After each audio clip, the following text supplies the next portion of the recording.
You've downloaded your teacher dashboard. What do you do next? In today's video, I'm going to be walking you through each slide of your teacher dashboard so you can learn about all the features and how to customize it to make it work for your classroom. If you've stumbled across this video by happy accident and you're wondering, Casey, what in the world is a teacher dashboard? Keep watching or click the link in the description to take a closer look at the product page.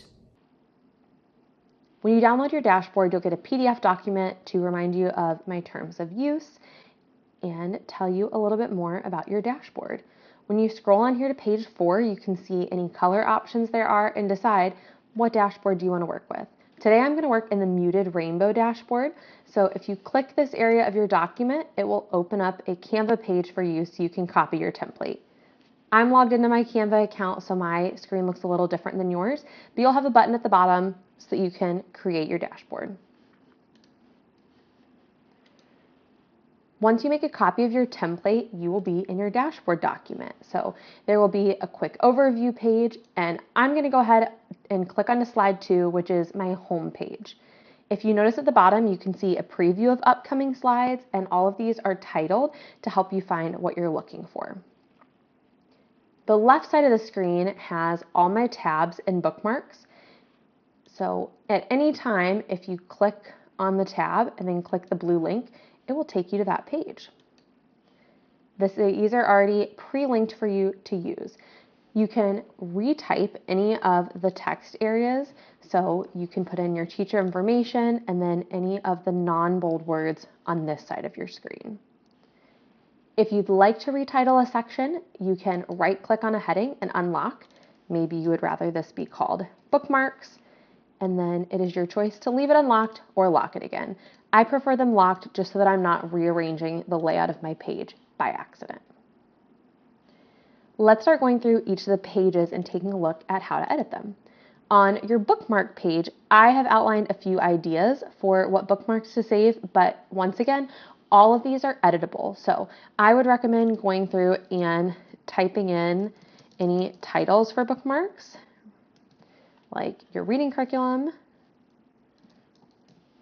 or anything else you might need, progress monitoring, and getting that preset, and then adding in your links. When I do my links, I like to open a document on the other side of my screen and paste in all of my links so they're ready to go, and then I can just kind of load them all in at once. So when you have text, you can right-click on the text and click link, and then type in the link that you want it to send you to. I'm just doing gmail.com, and then this becomes a link. So just like when you were opening new tabs, you can open it by clicking the blue at the top. So I would save all my links and then go through and link all of these. If you're looking for more icons, I have some pre-saved. Again, you can unlock and delete it if you don't want it. If you want to add your own icons, here's how I would do it. I'm going to click to Elements over here, and I'm going to type reading icon and search. You're going to find the best results in the graphic section here, so you can choose what you would like your reading icon to be and then fit it in the circle. You can continue on and find anything you need, math icon. Having that word icon at the end of your search just helps you find those simple black line images to add on here. So maybe this is my progress monitoring, and those are very quick to do. Again, you can keep them unlocked. If you don't want them to be in your way, you can always right click and lock the element. Your weekly focus page is meant to be kind of like your curriculum hub. It's not your lesson plans, but it can help keep you on track. You're also welcome to link your lesson plans in this document. So it has spaces where you can type your subject areas in, and then maybe put wherever you are in your chapter, any reminders for those subject areas, anything. If it's curriculum mapping, you could link your curriculum documents here if you have specific pacing guides, and just keep on track. So these can be reminders for copies, whatever you need. Once again, you can always change these headings. So if you think you really need a little to-do list for a few subject areas, or you want to keep focus for several more subject areas, you can repurpose these spaces to meet your needs. The to-do list tab is probably my favorite tab. I have a few tasks pre-filled in for you. I am big on not bringing my lesson plans home, so I find that having a small task each day of the week helps me stay ahead. So I have those tasks pre-filled in for you, but of course you can edit them. So you are able to type in any tasks that you'd like, and then as you go, you can check them off. So maybe use the space to plan recurring tasks so that at the end of the week, you can just uncheck the boxes and be ready to start again, or you can do something else, whatever works for you. So you just delete and restart tasks as you go. So I love this page. Again, unlock and edit headings if needed. The next page is our calendar page, and this page is preset for August, but I'm going to show you how to refill it so you can change it throughout the year. To edit my calendar page, I like to just type the letter T, and that's a shortcut on Canva, so it'll automatically pop up with a text box. So I can type something like first day of school and drag it around to where it needs to go. If you use the side of the box, you can resize it and it will create multiple lines. So you can continue on doing this by just hitting the T key when you are not selected on anything. So you could do a PD. Maybe you have, a work day before back to school. Any of those things are really easy to type on. Another cool calendar feature is the sticker board. So if you click up to the next page, I have some stickers already ready to go for you. I want to select more than one sticker, so I'm holding down the Shift key. I'm going to hold Shift and click a few different stickers that I want, and then Command C to copy and go back to my calendar, and it will paste them all in. They're all still selected, so I can resize them all at once, and then I can drag them around on my calendar. And I think this is just a fun way to add color to your calendar. Of course, the stickers are completely optional. And if you want a little something extra, pretty much all the stickers, if you click them, you can recolor them. So if you really wanted a purple reminder, you can make a purple reminder on your calendar. Next up is our meeting section. So I'm going to use this tab to get there. So I skip the sticker page, and you can see that there are 3 different meeting templates set up for you. Let's start on the staff meeting template. So I can click that link again. Now, the only thing about meeting templates is I recommend duplicating them. So this is my main template.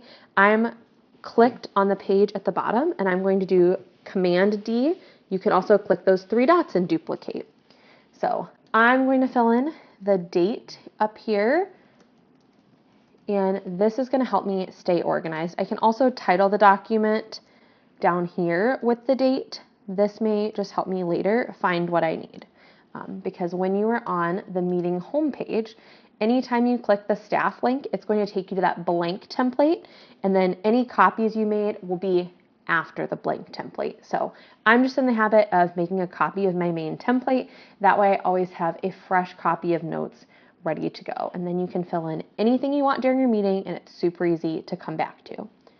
Just like all the pages, you have full reins to customize it the way you like. So I would customize that template page if there's something specific I wanted on my note template. That way, every time I duplicate it, I'm ready to go. So the meeting notes are pretty simple to use. Same thing with planning. Let's click into planning notes.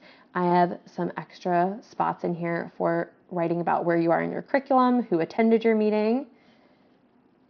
And then the student meeting notes, these are meant for if you have a meeting with staff members, or you're looking over data, or you're preparing for an IEP or 504 meeting. So spaces to put those important notes beforehand.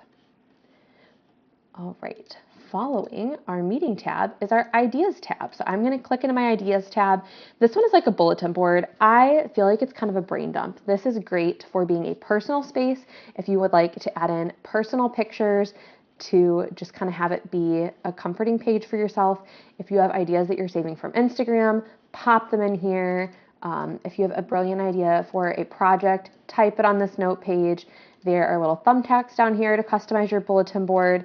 And of course, you can copy and paste them between pages, so you can put them somewhere else and just make your dashboard look a little more bulletin board-like. Following the ideas is our refill station. So this is how we're going to change out our calendar and customize things a little more. If you click the pencil on any of your tabbed pages, it will link you to the refill pages. So a little bit of a hidden feature, but it's ready for you. I'm going to start showing you how to refill a calendar because remember, we had an August calendar and it's not going to be August forever. So if you click into the calendar refills, I have the entire school year prepped and ready to go for you. So starting at September and going all the way through the end of the year. Let's play with the March calendar today. I'm going to click on this grid and then use this little cross button to make sure the entire grid is selected. And then this is what I'm going to copy and paste. So I'm going to hit those 3 dots and copy or do Command C.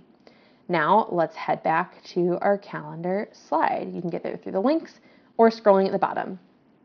Now I'm going to take my cursor and I'm going to click and drag it across my August calendar and delete it because I need it out of the way. We're doing March 2027, so I just changed the title up top. Now I'm ready to paste in my calendar, so I can right click or Command V and paste in my new calendar grid. And now I'm ready to set up my March calendar.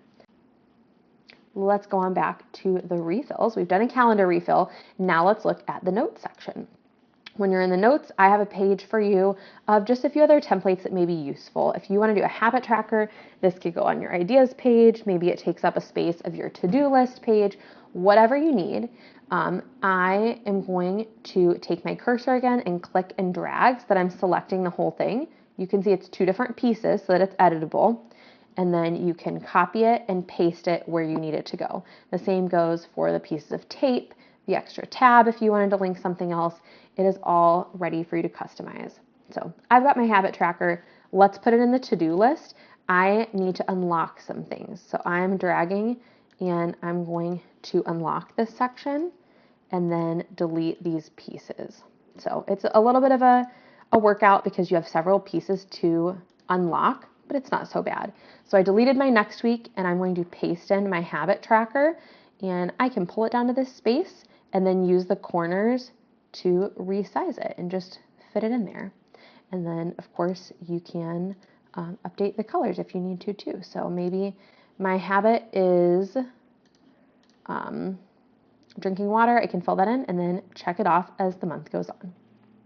There's so many fun features in the dashboard and it's so easy to customize. So please play around and send me an email if there's anything I can do to help. If this video was helpful and you're looking for more teacher systems, make sure that you give this video a thumbs up and subscribe so you can see the entire Organize and Educate method.